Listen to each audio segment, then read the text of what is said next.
Почитувани. Нов непотистички скандал ја тресе македонската јавност.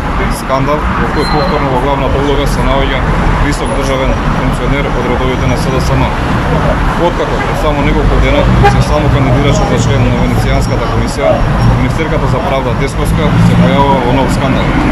Имено, Министерката за правда Рената Тренеска Десковска со измените во програмата за полагање на правосуден испит, во програма која излезе на 17.1.2020 година во Службен весник, програма која донесе лично Десковска, воведува нов критериум за ините правници, а тоа е посетување на книги од нејзиниот сопруг Тони Десковски.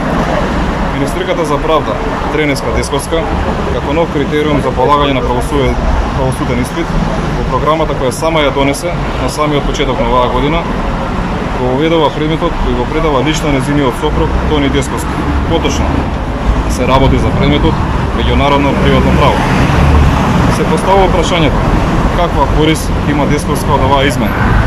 Колку илјадници евра фамилијата Десковски ќе заработи од новата програма за полагање на правосуден испит? По кои критериуми е одбрана токму литературата на нејзиниот сопруг за полагање на правосуден испит? Почитувани, откако 2 години како министер за правда прави се за да го заштити криминалот на оваа власт, која го предводи организираниот заед, сега и самата е мешана во дејанија кои представуваат школски пример за непотизам. Ја повикуваме антикорупцијската комисија да отвори поставка за овој случај и да каже дали во овој случај постојат конфликт на интереси. Благодарам.